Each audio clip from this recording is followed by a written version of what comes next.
I returned home after surgery and found silence and my wife dying alone. Meanwhile, our son on vacation in Spain posted, "Finally, I deserve a week without my pathetic old folks."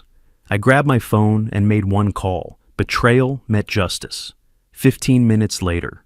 Before we continue, please subscribe to the channel and let us know where you are listening in the comments. The key stuck in the lock. My knee throbbed where they'd cut through muscle and bone 3 days ago. And the simple act of turning metal in a slot took more effort than it should have. The door finally gave way, swinging inward to reveal darkness. No lights, no television murmur. Just the kind of silence that makes your skin prickle. I stepped across the threshold, pausing to let my eyes adjust. Something felt wrong, in a way I couldn't name yet. "Helen?" My voice sounded too loud in the stillness. "Chester?" Nothing. I moved through the living room, one hand trailing along the wall for balance, my cane tapping against hardwood I'd installed 30 years ago. The architect in me noticed details without trying. Curtains drawn at 2 in the afternoon, mail piled on the hall table, a faint staleness in the air. "Helen, honey, I'm home." The bedroom door stood slightly ajar. I pushed it open and the smell hit me first. Stale sweat and something else. Something human and wrong. She lay in our bed, sheets twisted around her legs, head turned toward the window, where afternoon light tried to penetrate heavy drapes. Her lips had a dried, cracked look. The water pitcher on the nightstand was bone dry, tipped on its side. "Helen?" Her eyes opened slowly, like it cost her something. Recognition flickered, then something that looked like relief mixed with shame. "Simon." The word came out as barely more than breath. "You're back." I crossed the room, forgetting my knee, forgetting everything except the way she looked. Diminished, fragile, wrong. My wife of 42 years, reduced to this. "What happened? Where's Chester?" 3 days, she whispered. "He promised he'd come back." The words landed like stones in still water. I pulled the chair closer, sat down carefully, and took her hand. It felt like paper, dry and delicate. "When did he leave, Helen?" "Tuesday. I think Tuesday." Her eyes searched mine, looking for something I wasn't ready to give yet. "He said just 2 days. Quick trip. Had to get away for a bit. He'd earned it," he said. Tuesday. I'd gone into surgery Wednesday morning. Today was Friday. The math assembled itself in my head with architectural precision. "Did he leave you water?" "He brought the pitcher, filled it. I remember that." She swallowed with visible effort. "I couldn't. The wheelchair's in the corner. I couldn't reach." I looked. The wheelchair sat against the far wall, impossibly distant from the bed.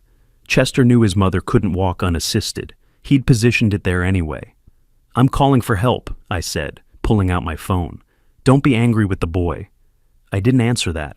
The dispatcher picked up on the second ring, and I gave our address in the calm voice I'd perfected over 40 years of dealing with contractors and clients. My hands stayed steady. That would come later. The paramedics arrived in 14 minutes. I opened the door for 2 women who moved with practiced efficiency, asking questions while they worked. How long had she been without fluids? Did she have any medical conditions? Where was her caregiver? "My son," I said, watching them check Helen's vitals. "He was supposed to be here." They exchanged a look I'd seen before, in other contexts. The kind of look that says everything without saying anything. "She could have," the younger one started, then stopped. "We need to transport her." "I'll follow," I said. After they wheeled her out, I stood in the empty bedroom, looking at the evidence. Unopened medication bottles lined up on the nightstand. A glass just out of reach. The wheelchair, deliberate in its distance. I checked Chester's room next. Clothes scattered across the floor, drawers yanked open, hangers empty. The passport that usually lived in his desk drawer was gone. I knew because I'd seen it there last week, when I'd borrowed his printer. The front door opened as I came back down the hall. Mrs. Patterson from next door, carrying a casserole dish wrapped in aluminum foil. "Simon, you're back. How's the knee? Have you seen Chester?" She blinked at the question, at something in my tone. "Tuesday morning early. He had big suitcases. Said something about finally getting a break." She smiled uncertainly. Looked happy. "Tuesday. Is everything all right?" "Everything's fine. Thank you for checking." I took the casserole and closed the door with careful control. In the kitchen, I found takeout containers in the trash, Chinese food, 1 meal's worth. Chester had eaten before he left, sometime Tuesday morning, fed himself, packed his bags, and walked out while his mother slept. My phone felt heavy in my pocket. I pulled it out, opened the browser, navigated to Chester's profile. The page loaded slowly, and for a moment, I almost hoped it wouldn't load at all. Then the images appeared: bright sun, turquoise water, a cocktail glass sweating condensation, Chester's grin, wide and carefree, sunglasses pushed up on his head. The location tag said, Barcelona. The post was 2 hours old. I scrolled to the caption. Finally a week without the pathetic old folks. The words sat there on the screen, pixel-arranged proof of something I'd maybe always known, but never let myself see. My son. My only child. The boy I'd taught to ride a bike and helped through college, who'd moved back home 5 years ago when his tech startup folded, who'd promised to help care for his mother while I recovered from surgery. Pathetic old folks. I took a screenshot. Force of habit from years of documenting architectural plans and client agreements. Evidence. Then I set the phone down on the kitchen table, face down, with the kind of precision that comes from not trusting what your hands might do if you're not careful. The house settled around me, quiet except for the hum of the refrigerator. Somewhere in Spain, Chester was drinking expensive drinks and laughing about his week of freedom. Here, his mother was in an ambulance, being treated for dehydration that could have killed her. Could have. I said the words aloud, testing them. Could have killed her. The architect in me had always understood structures, load-bearing walls, the way a single point of failure could bring everything down. I'd spent my career making sure buildings didn't collapse, that foundations held firm, that people stayed safe inside walls I'd designed. Chester had wanted a break from the burden of caring. He'd wanted freedom from obligation, from the weight of elderly parents who slowed him down and reminded him of mortality and responsibility. I set the phone down carefully, very carefully. My hands weren't shaking anymore. The hospital coffee was terrible and cold by the time I got around to drinking both cups. I'd bought 2 that morning, one for Helen, one for me. But she'd been sleeping when I arrived, and the nurse said to let her rest. So I sat in the corridor near her room, watching morning light stream through tall windows, and drank both cups while they went from lukewarm to cold. Bitter. Like the clarity that had settled over me sometime around 3 a.m. I'd spent the night in a chair beside Helen's bed, listening to machines beep and watching fluids drip through tubes into her arm. The doctors said she'd be fine. Dehydrated, exhausted, early signs of bed sores, but fine. Another day, and the outcome might have been different. Might have been. Around 8, Helen's eyes opened. She looked at me, and I watched recognition move through confusion to understanding. She knew that I knew.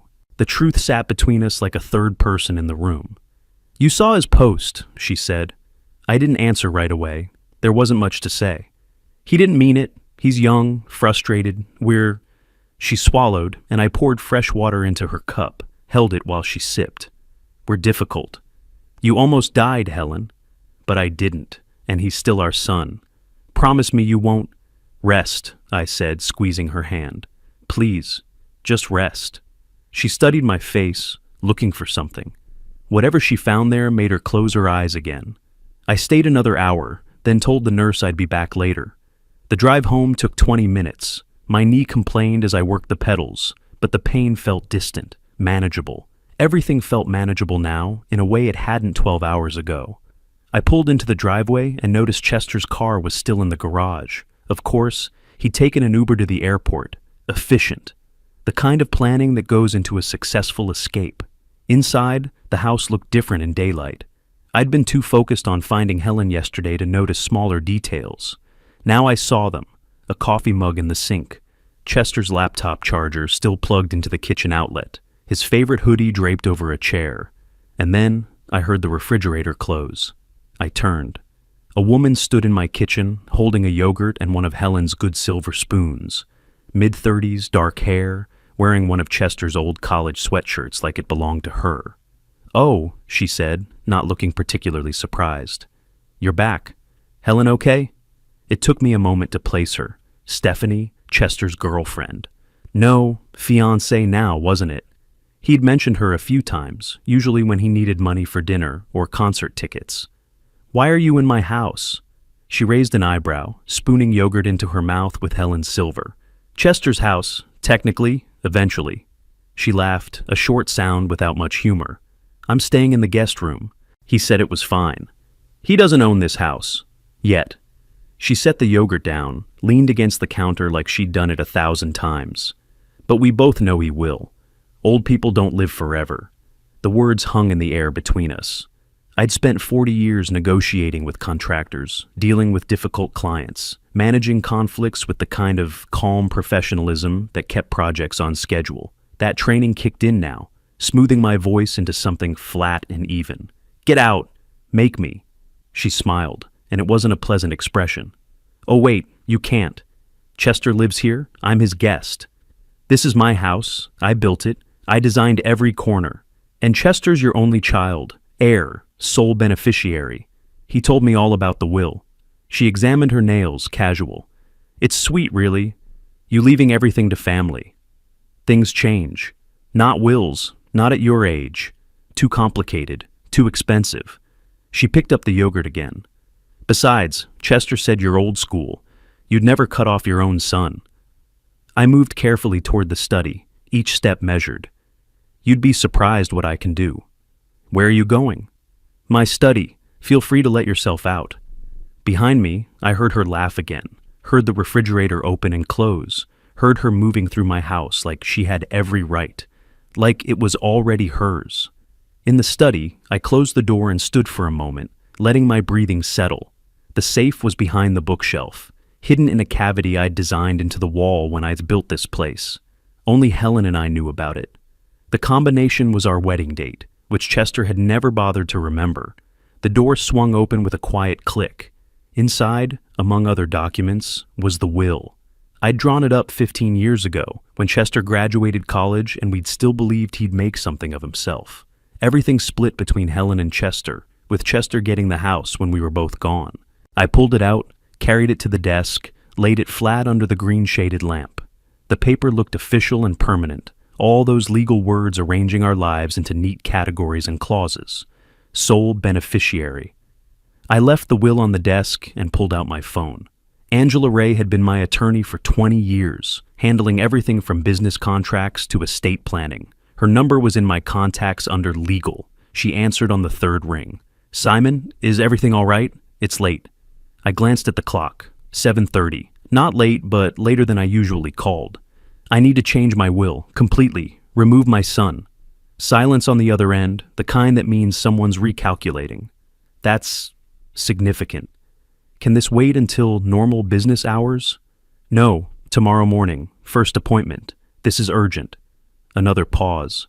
When Angela spoke again, her voice had shifted into a different register, the one she used for serious legal matters. Understood. 9 a.m., my office. Bring current documents and identification. I'll be there. Simon, she said, and something in her tone made me stop. These kinds of changes, are you certain? I've never been more certain of anything. After I hung up, I sat in the darkness of my study, the will still on the desk in front of me, Stephanie's movements audible somewhere in my house. The document represented 40 years of building something, of believing family meant protection and continuity. Chester had been the foundation of that belief. Foundations could be rebuilt. I'd done it before with buildings that needed saving. You exposed the damage, cut away what was rotten, and poured new concrete. By this time tomorrow, that piece of paper would mean nothing. And Chester, he'd finally gotten his break. Permanent. Angela Ray's waiting room smelled like leather and old money. I sat in one of those expensive chairs that made you feel important, or at least like your problems were worth expensive solutions. Through the glass door, I could see Angela's mahogany desk, the walls lined with legal texts that probably cost more than most people's monthly rent. I'd arrived 15 minutes early. The manila envelope on my lap contained everything. Screenshots printed in color, Helen's hospital discharge summary, the old will with Chester's name highlighted as sole beneficiary. My knee throbbed, a dull reminder of surgery that felt like it had happened months ago instead of days. The receptionist smiled at me over her computer.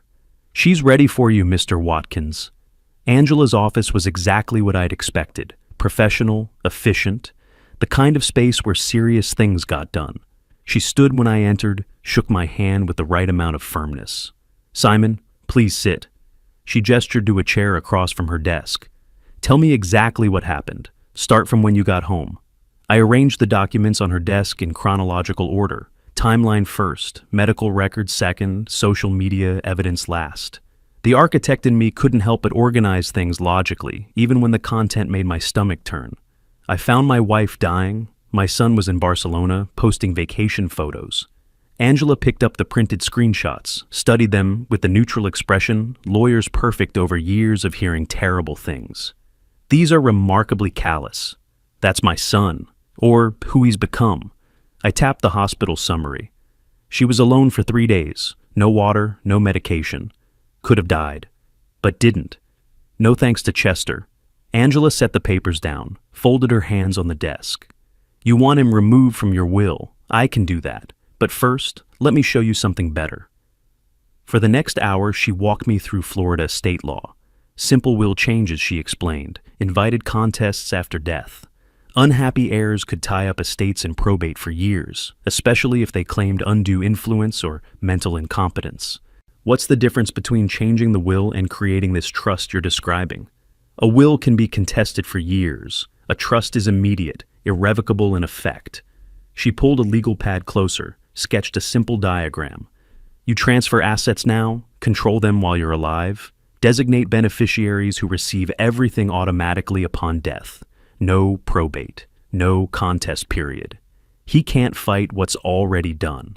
I took notes, treating this like a construction project. Load-bearing decisions, structural integrity, long-term stability. Your total estate, she consulted the documents I'd brought, approximately 1.2 million. You're transferring everything to the MS Foundation? Everything.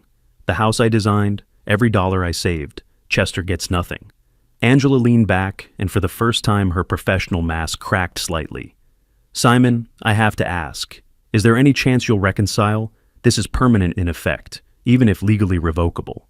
"He left his mother to die alone. That's permanent too." She nodded slowly. "Understood. Let's proceed."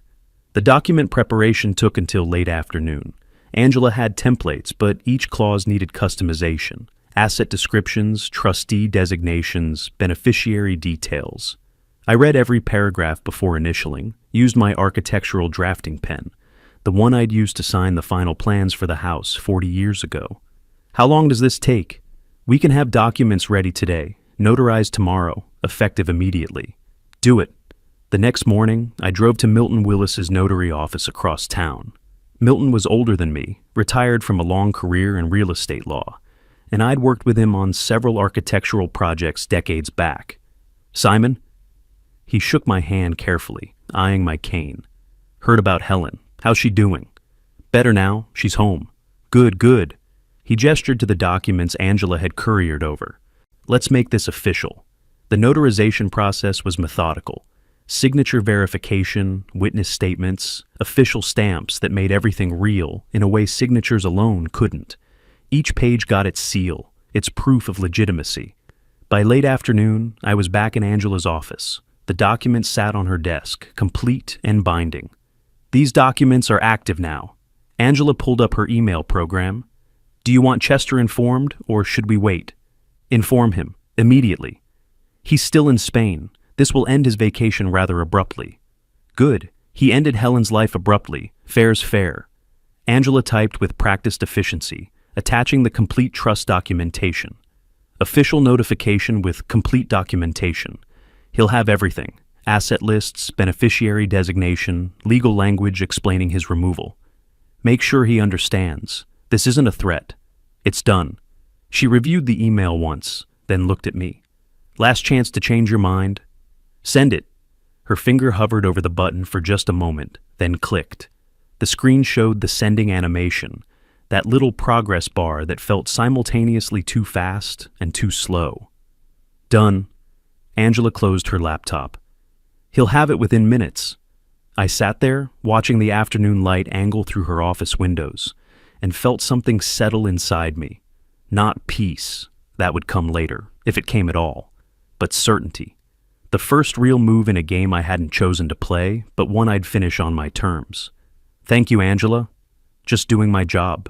She stood, walked me to the door. Simon, Chester's going to react badly. Be prepared for that. I know. What I didn't say was that I was counting on it. The phone started ringing an hour later. I was home, sitting in my study with a glass of water. Not whiskey, though the bottle sat on the shelf where I could see it. Discipline mattered now more than comfort. Chester's name lit up the screen. I watched it ring until voicemail picked up. 30 seconds later, it rang again, then again. 27 calls. I counted every single one. The voicemail started around call 5. His voice progression told the story better than any words could. First message, confusion, seeking clarification. Dad, I got this weird email from your attorney. Call me back. By message 10, anger breaking through. What is this? You can't just give everything away. I'm your son. Message 15, desperation creeping in. You're making a huge mistake. Stephanie's talking to lawyers. You can't just steal my inheritance. I listened to them all while watching the sunset through my study window. Each message another piece of evidence, another demonstration of who Chester really was when he didn't get what he wanted. The texts came next. Stephanie joined in, her messages shorter, angrier. You're a cruel old man. That house belongs to Chester. We'll fight this. I set the phone face down on the desk and went to make dinner. Helen came home the next morning. I'd hired Maria, a professional caregiver with 12 years of experience with MS patients. She arrived at 8, carrying a medical bag and an air of competent calm that immediately made the house feel different. Maria, this is Helen, my wife. She needs medication at 2, 6, and 10. Her chart's on the nightstand. I've worked with MS patients for 12 years, Mr. Watkins. She's in good hands. Helen looked up from the bed, her voice still weak but clearer than it had been. Is Chester coming by today? The question landed in my chest like a weight. He's been traveling. He'll visit when he can. Maria read the tension in my non-answer, gave Helen a gentle smile. Let's get you comfortable, Helen. Can you tell me about your medication schedule? I left them to it and went back to the study. The waiting was the hardest part. I knew Chester would come. Emergency flight from Barcelona to Tampa, then the drive down to Sarasota. Expensive, last minute, probably wiping out whatever money he had left. The thought didn't bother me at all. He arrived on the 6th evening, just after 7. I heard the car door slam, then his key in the lock. He still had his key, still had access but no ownership. The irony wasn't lost on me. Where are you? His voice carried through the house. Dad!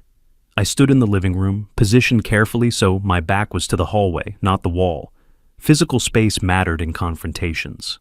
You're back early. Barcelona not agree with you? He appeared in the doorway. 10+ hours on a plane showed in every detail. Bloodshot eyes, wrinkled clothes, hair unwashed and pulled back into a sloppy ponytail. Stephanie followed a step behind, looking uncertain for the first time since I'd met her. Don't! Chester's voice shook. Don't you dare joke! What did you do? The trust, the foundation, everything to charity? I made arrangements for my estate. Adults do that. Your estate? That's my inheritance. You can't give it all away. Actually, I can. I did. I kept my voice level, conversational even. The calm seemed to enrage him more than shouting would have. This is because of Mom. She's fine. She's home now, right? No thanks to you. You left her to die. I didn't. It was just a few days. I needed a break. The word break hit something cold in my chest. You needed a break. She needed water, food, her medication. Which mattered more? Chester stepped forward, hands gesturing wildly. Dad, I'm sorry. I'll do better. Just change it back. Please, we can fix this. You lost the right to call me Dad when you posted that picture. Pathetic old folks. Remember? Stephanie moved up beside him. He didn't mean it like that. I looked at her directly for the first time since they had arrived. You told me this house would be yours soon. Did you mean that? She went quiet. Chester's desperation shifted into something harder. I'll sue. I'll contest it. You're old. You were on pain medication after surgery. The trust was created 4 days after my surgery. I was fully lucid. 2 attorneys and a notary will testify to that. There has to be something. Undue influence, coercion. Try it. I sat down in my chair, made him stand while I sat. Another power position, another subtle message. Spend what little money you have left on lawyers. The law is clear. The property is mine to dispose of as I choose. I'm your son! The words came out almost like a wail. No, you're someone who shares my DNA. A son would have checked on his mother. Chester lunged forward, finger jabbing toward my chest. I didn't move, didn't flinch. Behind me, I heard Maria's voice from Helen's room, concerned and professional. Mr. Watkins, is everything all right? I kept my eyes on Chester. Everything's fine, Maria, I called back. Then, quieter, just for Chester, you should leave now. Before you do something you'll regret even more than Barcelona. I woke early the next morning to silence, broken only by Maria's quiet movements in Helen's room. The confrontation with Chester felt like something from another lifetime, though it had been less than 12 hours. I stood in the kitchen, coffee cooling in the cup I'd forgotten to drink, and understood what the silence meant.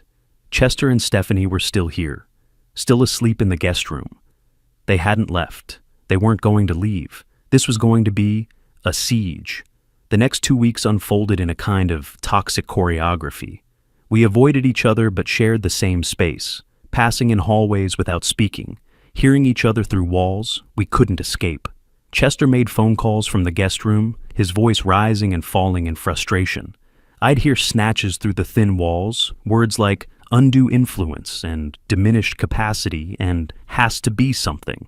One afternoon, I heard a phone hit the wall. Then Chester's voice, raw, useless, all of them. Stephanie played music loudly, left dishes in the sink, tracked mud across floors Helen had kept pristine.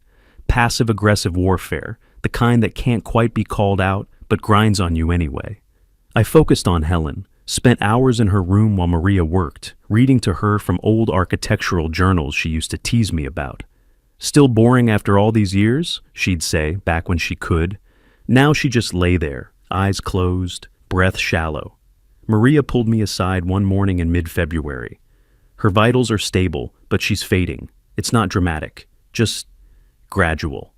I knew, had known for days, maybe weeks.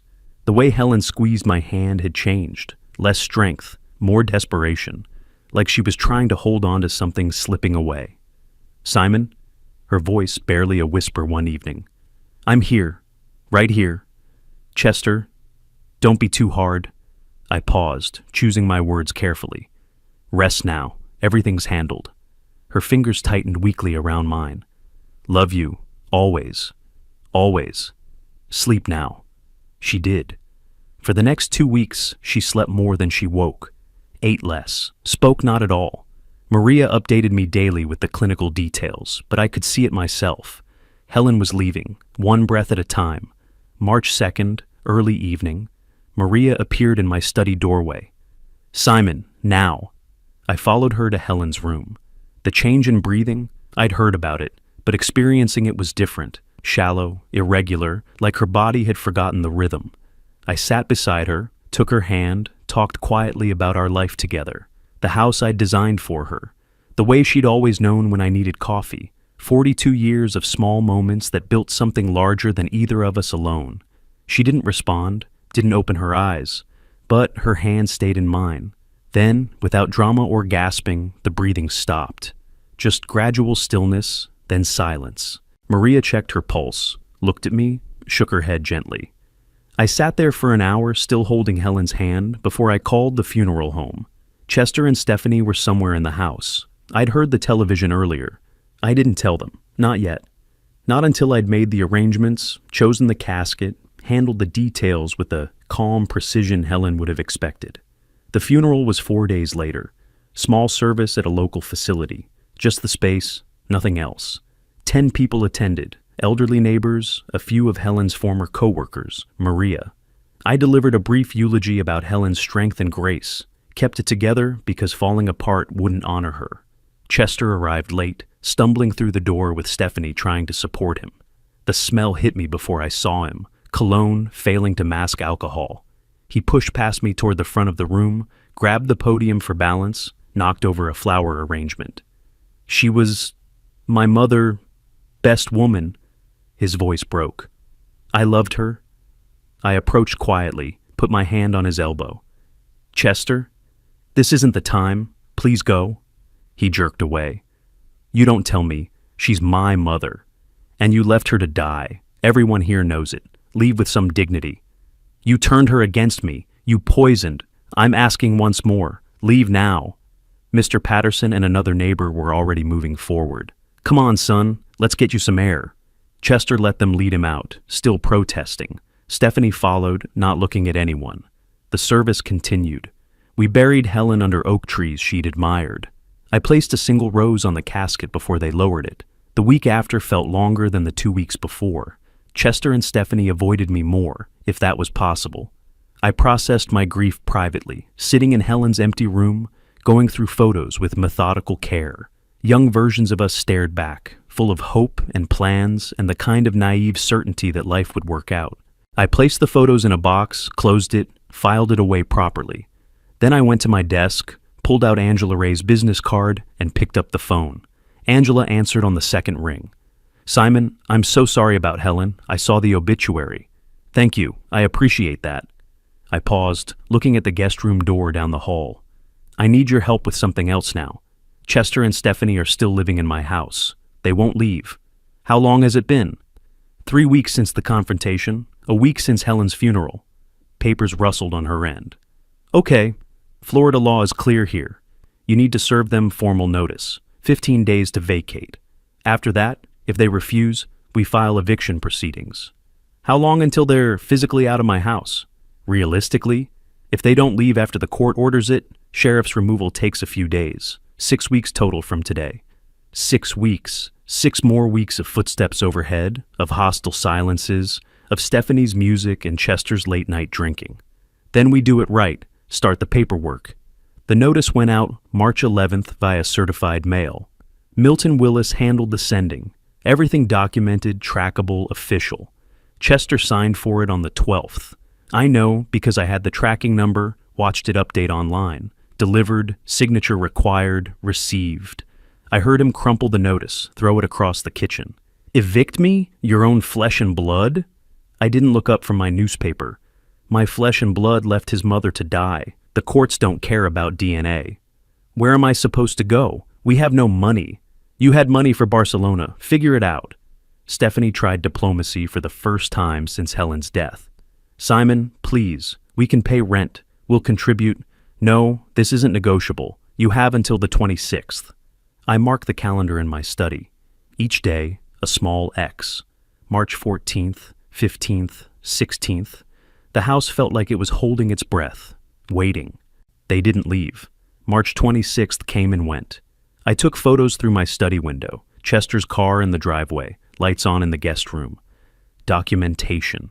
Mrs. Patterson from next door signed a statement confirming their continued presence. I called Angela the next morning. "They're still here. You want to proceed with the lawsuit?" "Immediately. I've documented everything." "Okay, I'll file tomorrow morning. You'll need to be present for the hearing." I wouldn't miss it. The lawsuit filed March 27th. The hearing got scheduled for April 15th, 19 days away. The legal machinery had started grinding, slow but inexorable. April 1st, a process server appeared at my door. Professional woman, clipboard, and legal papers. "Is Chester Watkins present?" "Guest room, down the hall." She knocked. Chester opened the door, shirtless, confused. She handed him the papers. "You've been served. Have a nice day." He stood there holding them, reading, face going through stages of disbelief. "You're actually suing me, your own son. You made your choice in Barcelona. I'm making mine now. Mom would be ashamed of you." I finally looked up from the newspaper I'd been pretending to read. "Your mother asked me not to be too hard on you, but she also asked you not to leave her alone. We both broke promises." He retreated to the guest room. I heard raised voices, Stephanie's frustrated tone, Chester's defensive responses. April 5th, Angela called. "You got countersued. Chester's claiming you were mentally incompetent when you created the trust.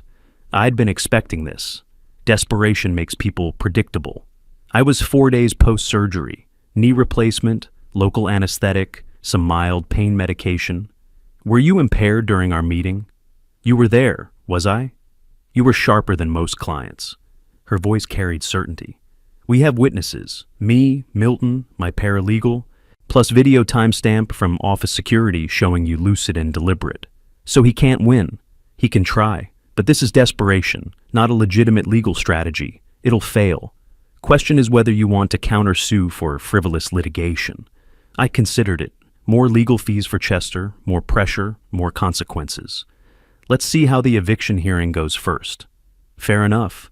Start gathering every piece of documentation you have, medical records, pharmacy receipts, anything proving you were clear-headed after surgery. Already done. I had boxes organized by date in my study. Every prescription, every follow-up appointment, every lucid conversation documented in Maria's care notes. Of course you do. Angela actually laughed.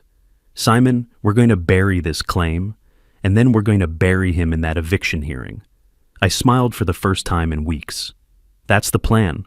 I stood in my closet the week before the hearing, selecting a suit. Navy blue, conservative, respectful. Not for Chester, for the judge. On my desk sat 3 binders, witness statements, medical records, timeline documents. Angela had called my preparation overkill. I'd called it architecture. Every detail mattered when building a case. April 15th arrived with Florida sunshine and the kind of clarity that made everything sharp-edged. The Sarasota County Courthouse smelled like floor polish and anxiety. Angela and I arrived 30 minutes early. Chester and Stephanie showed up 12 minutes late, trailing a young attorney who looked fresh from law school.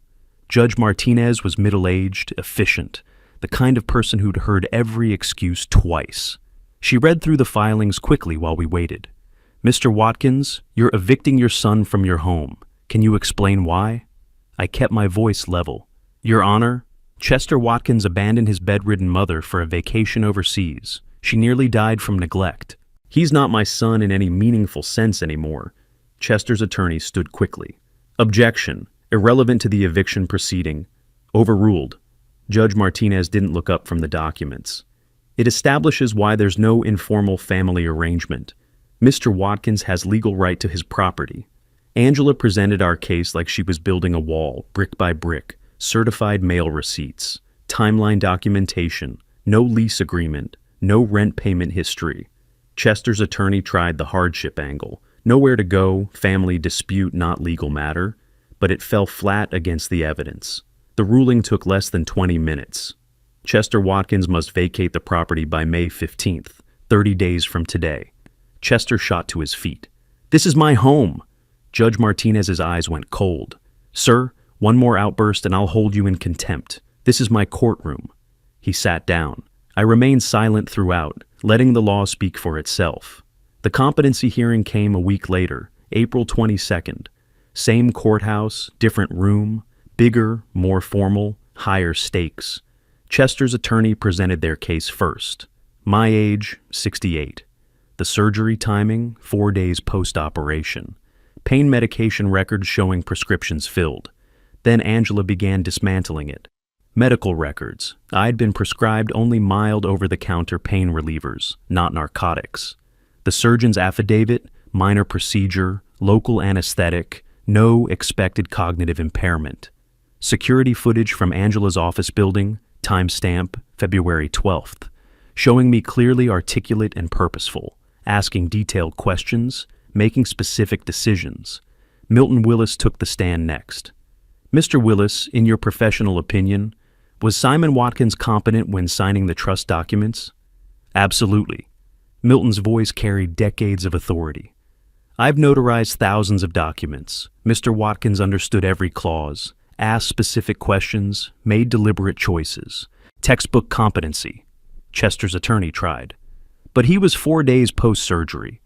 A knee replacement with local anesthetic, not brain surgery. His mind was perfectly clear. Angela testified last, walking the judge through every interaction we'd had. My specific instructions. The questions I'd asked. The legal concepts I'd grasped immediately. Judge Thompson, older than Martinez, more formal, reviewed everything with careful attention, then delivered his ruling. This court finds no credible evidence of diminished capacity. The medical testimony is clear. Minor procedure, minimal medication, no cognitive impact. The video evidence shows Mr. Watkins articulate and purposeful. Claim dismissed with prejudice.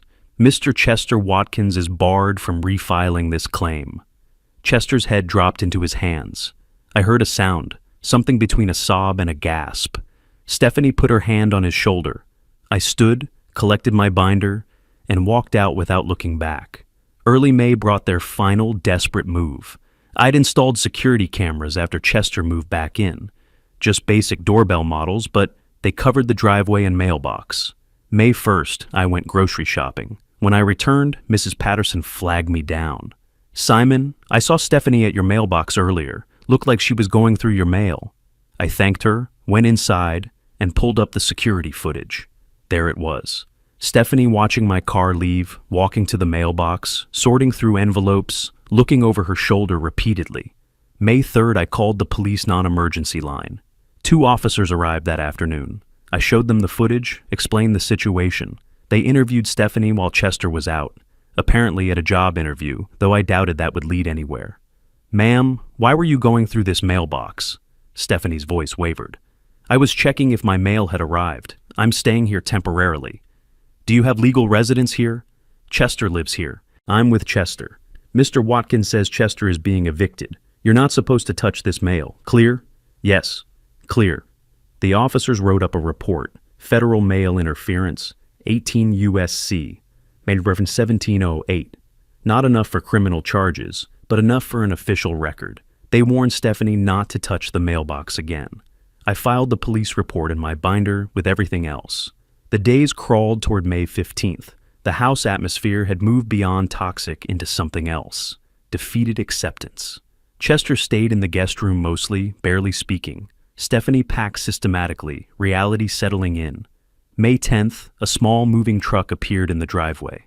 I watched from my study window as they loaded boxes and furniture. Chester's furniture now, I supposed, whatever he'd bought over the years. They were careful not to take anything that had been Helen's.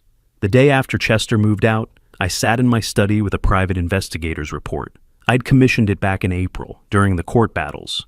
$800, money well spent for information Chester never knew I was gathering. The report was thorough. Chester and Stephanie's new address, a 1-bedroom apartment in Northport, 30 miles south, cheap area.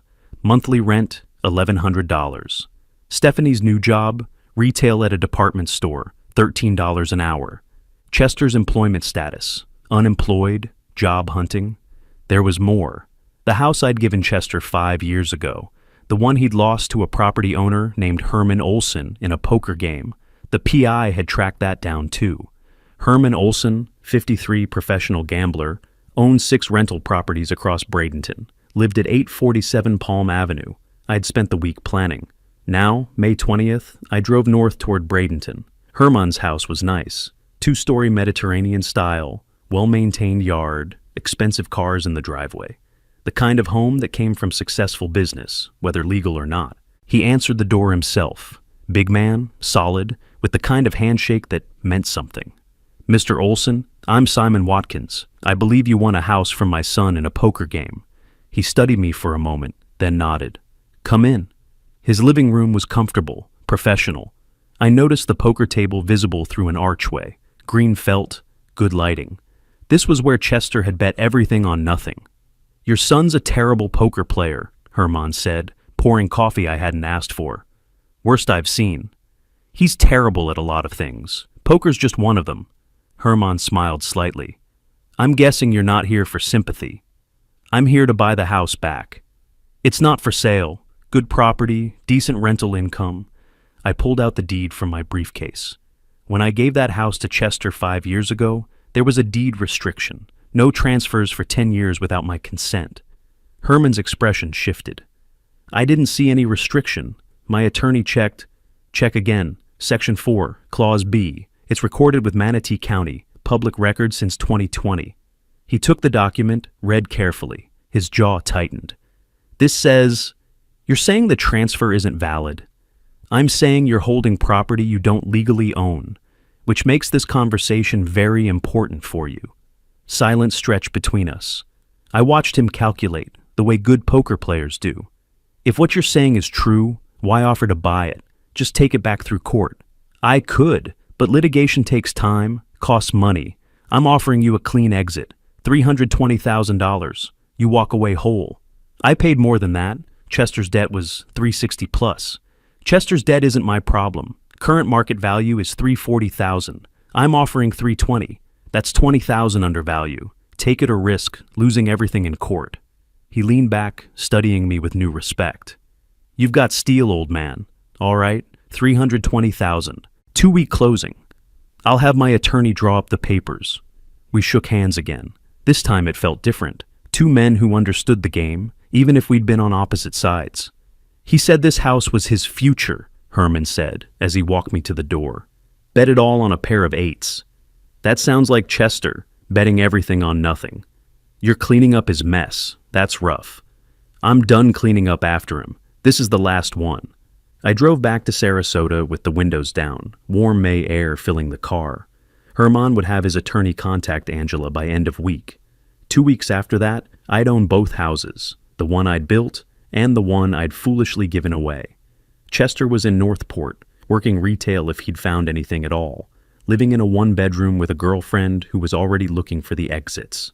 The PI report had included a detail I hadn't expected.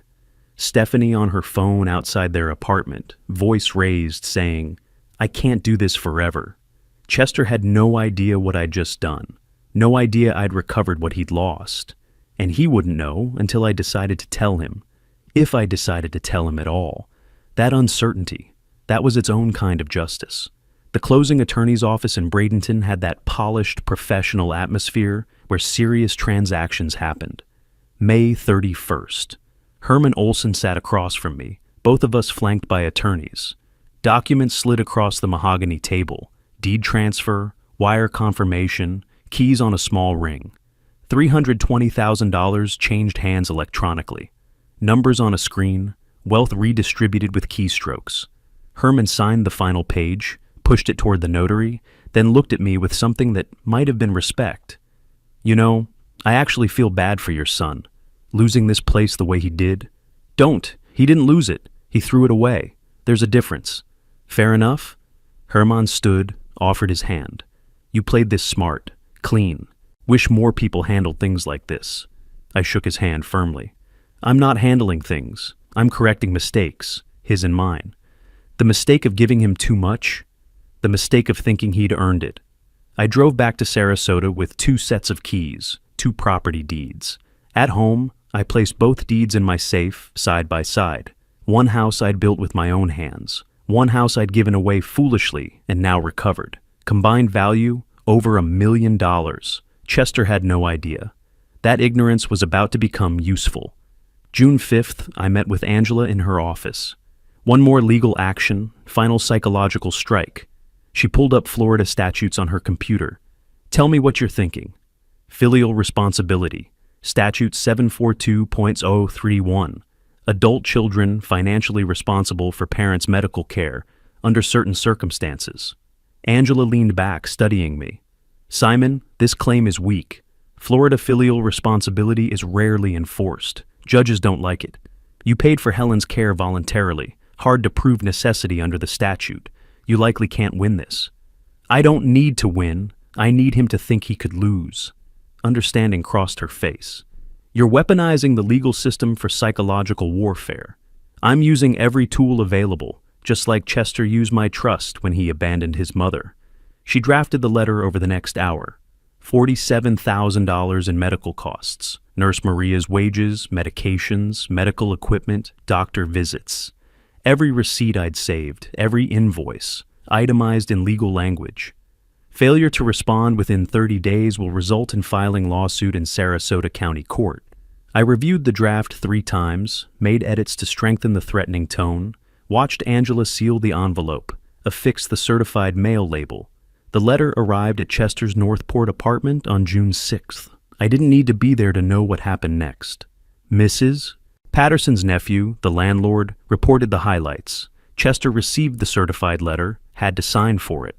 Opened it with Stephanie present. First paragraph informed him I'd repossessed the house he'd lost to Herman Olson. Second paragraph demanded $47,000 for Helen's medical care under filial responsibility statute. According to the landlord's account, Chester made frantic phone calls, legal aid hotlines, free consultation services. The responses he got were variations of the same theme. The statute exists. Application is complicated, depends on circumstances. You need representation. Representation he couldn't afford, which meant he couldn't afford to ignore the claim. Stephanie's response, as reported, "I can't do this anymore. This is your family, your mess." June 10th, late afternoon. I was in my study when the doorbell rang. Through the window, I saw Chester on my porch, thinner, disheveled, exhausted in a way that went beyond physical tiredness. I opened the door. He stood there, hands fidgeting, shoulders hunched. "Dad, please, can we talk? Please." I stepped aside, let him enter. We stood in the living room. I didn't offer him a seat. "Dad, I know I messed up, badly, but I'm trying. I'm working, You're working because you have no choice, not because you've changed. That's not fair. You don't know. I know exactly who you are. You showed me in Barcelona. You showed me every day your mother needed you and you weren't there." His voice cracked. "She forgave me. Before she died, she asked me not to be too hard on you. I'm not being hard. I'm being just. What do you want from me? Tell me what to do and I'll do it. I'll work forever to pay you back." I let the silence stretch, watched him squirm, then spoke with the kind of finality that closes doors permanently. "When you left your mother dying to take a vacation, you made your choice. I've made mine. The house you lost, I own it now. The debt I'm claiming, that's your burden to carry, even if it's only in your mind. So this is it? You're just done with me?" "I was done with you the moment I saw that post from Barcelona. This is just paperwork. You're my father, and Helen was your mother. You remember what you did to her? Live with that. I have to." I walked to the door, opened it. Chester stood there another moment, then left. I watched him drive away in a car that probably should have been in a junkyard years ago. The following week brought news through Mrs. Patterson's nephew. Stephanie moved out June 12th. Chester was alone now, barely making rent. He'd found work, Amazon delivery driver, $16 an hour. I sat at my desk, drafted an email to Angela. Withdraw the filial responsibility claim. I'd never intended to follow through. The weapon was the threat itself, not the action. Chester would spend months, maybe years, waiting for a lawsuit that would never come. That uncertainty, that fear, that was the point. Early July, I listed both properties for sale. The house I'd built sold in 11 days for $675,000. The recovered house took 3 weeks, sold for $335,000. Over $1 million in transactions, handled with the same precision I'd brought to architectural projects decades ago. I bought a modest condo in a senior community overlooking Sarasota Bay. 2 bedrooms, clean lines, more space than I needed. Cost me $245,000, left $765,000 from the property sales. Combined with my savings, $520,000 still sitting in accounts, I had $1.285 million, almost exactly what the estate had been worth before I'd transferred it to the MS Foundation. Angela helped me establish the Helen Watkins Memorial Foundation. Proper 501c3 incorporation, board of directors, mission statement, focused on providing in-home nursing assistance for families dealing with MS. The paperwork took 6 weeks. By mid-August, everything was official. August 15th, we held a small ceremony. 40 people in a downtown conference room, neighbors, Helen's former co-workers, Maria, representatives from local MS support groups. The Sarasota Herald-Tribune sent a reporter. I gave a brief speech about Helen's strength, her grace through difficulty, her belief that people should help each other. Announced the foundation would distribute grants starting immediately, $15,000 each to qualifying families who needed in-home nursing support. The first grants went out that week, 3 families, $45,000 enabling care that meant the difference between managing at home and institutional placement. Mrs. Patterson posted photos from the ceremony on Facebook, tagged me, tagged the foundation, added details about Helen's story, the devoted wife, the difficult illness, the husband who'd honored her memory by helping others. Chester saw it, according to the landlord, saw the ceremony photos, the grant announcements, the foundation bearing his mother's name, funded by the estate he'd expected to inherit. He didn't call, didn't show up, just saw it on a screen, absorbed the final accounting of what his choices had cost him. August 1st, Stephanie filed for divorce in Florida. No fault, no assets to divide, quick dissolution. 2 weeks later, it was final. Chester signed the papers without contest. He had nothing left to fight for, nothing left to fight with. I spent my days at the condo, volunteering with the foundation's administrative work, grant applications, family interviews, coordination with nursing agencies. Turned out the skills I developed managing architectural projects translated well to managing charitable operations. Late August evening, I sat on my condo balcony watching the sun set over Sarasota Bay. Coffee cooling in my cup, herb garden thriving in small pots along the railing. Simple pleasures, sufficient pleasures. Helen's photo sat on the side table. Our wedding day, young and hopeful. I looked at it, then looked at the bay, the expansive water reflecting orange and gold. The foundation would continue after I was gone. Board members committed, funding secure, mission clear. Helen's name would help families for decades. That mattered more than any revenge. Chester was in Northport, working a delivery route, living in a one-bedroom apartment alone. He'd lost his inheritance, his house, his wife, his father. He'd gained exactly what his choices had earned him, isolation and consequence. I'd achieved what I'd set out to achieve, justice, not vengeance, punishment proportional to harm. Helen honored, not through bitterness, but through purpose. The sun touched the horizon, light spreading across the water in patterns that seemed deliberate, but were just physics and circumstance. Like justice, perhaps. Natural law playing out over time. I wasn't happy. Helen was still gone. That wound would never fully heal. But I was at peace. The books balanced. The architecture of consequence properly constructed. Chester living with his choices. Helen's memory living in meaningful action. I finished my coffee, stood, brought the cup inside. Tomorrow I'd review grant applications. Next week, visit families who'd received assistance. Build something positive from the wreckage Chester had created. The difference between us, I'd realized over these months, wasn't intelligence or opportunity. It was understanding that actions have weight, that choices echo forward, that family means more than blood. It means showing up when someone needs you, even when it's difficult, especially when it's difficult. Chester never learned that, maybe never could. I'd stopped trying to teach him. Now I just lived the lesson myself, helping families who understood what he never would, that caring for someone isn't a burden, it's a privilege, and when you fail at it, you lose more than money or property. You lose the right to call yourself family. The bay darkened as night settled in. I stood at my window, looking out at water and sky and the lights of a city where I'd spent my life building things. Buildings, relationships, a reputation. Now, a foundation that would outlive me. Chester was out there somewhere in the darkness, delivering packages to strangers' doors, counting pennies, sleeping in a cheap apartment with walls thin enough to hear neighbors' lives continuing around him, alone with his choices. I turned from the window, closed the blinds, and went to bed. Tomorrow would bring more grant applications, more families needing help, more opportunities to transform Helen's suffering into someone else's relief. That transformation, tragedy into purpose, pain into help, that was the architecture I'd been building all along. And unlike Chester, I'd built it to last. If you like this story, please like this video, subscribe to the channel, and share your impressions of this story in the comments. To listen to the next story, click on the box on the left. Thank you for watching.